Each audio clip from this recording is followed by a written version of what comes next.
নমস্কার বন্ধুরা, আশা করি সকলে ভালো আছেন। ভিডিওর থাম্বনেল দেখে বুঝে গেছেন আমরা কী নিয়ে আজকে আলোচনা করতে চলেছি।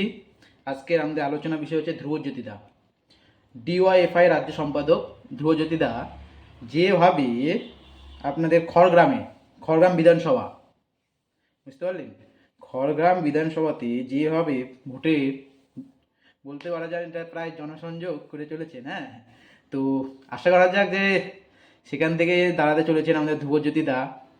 হ্যাঁ, এবং সেখানে মানুষের যে সাড়া সত্যি, এবং সেখান থেকে বিভিন্ন যে বিভিন্ন জাত পাত ধর্ম সব ভুলে ধ্রুবজ্যোতি দাকে যে যেমন করে তারা আপন করে নিচ্ছে, সত্যি ভাবা যায় না বন্ধুরা। একজন তো একটা ভিডিও দেখলাম, একজন ধ্রুবজ্যোতি দার হাত ধরে বলছে যে দাদা তুমি যে উপকার করেছো, ওনার স্ত্রীর জন্য যে উপকার করেছে হাসপাতালে, তো সত্যি অতুলনীয়। তো সমস্ত মানুষ ধ্রুবজ্যোতি দাকে আপন করে নিচ্ছে, সেটা তো দেখাচ্ছে ভিডিওতে। এখন ভোটে কি প্রভাব পড়বে সেটা তো জনগণই বলবে। আপনাদের কি মনে হয়, ধ্রুবজ্যোতি দার কি এবার কি খড়গ্রাম থেকে দাঁড়াতে চলেছে? অবশ্যই জানাবেন আপনারা। এবং তাছাড়াও যেভাবে ধ্রুবজ্যোতিদা সবার পাশে যাচ্ছে, এবং দেখা যাচ্ছে এখানে ধ্রুবজ্যোতিদা সম্ভবত সেখান থেকে প্রার্থী হতে চলেছেন।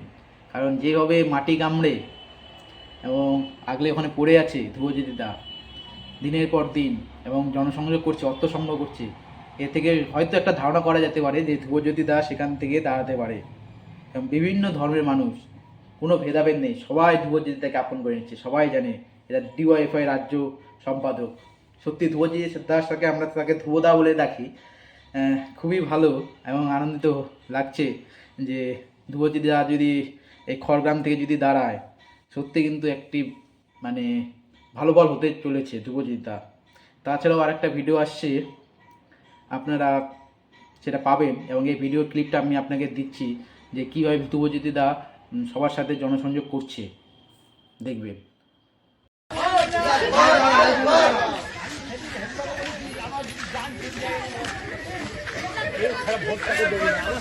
তুমি জানো না আমার কি করেছো, তুমি নিজেও জানো না আমার কি করেছো, তুমি নিজে জানো না আমার কি করেছো। আমি তো অনেক মানুষের উপকার করি বাবা। আমি বলছি তো তুমি জানো না আমার কি কোন দল আমি দেখি না, যে ফোন করে তার উপকার করি। বলছি তুমি জানো না আমার কি করেছো, আমি জানি তো, সেদিন আমার কিছু বলতে হবে। ঠিক আছে, হ্যাঁ।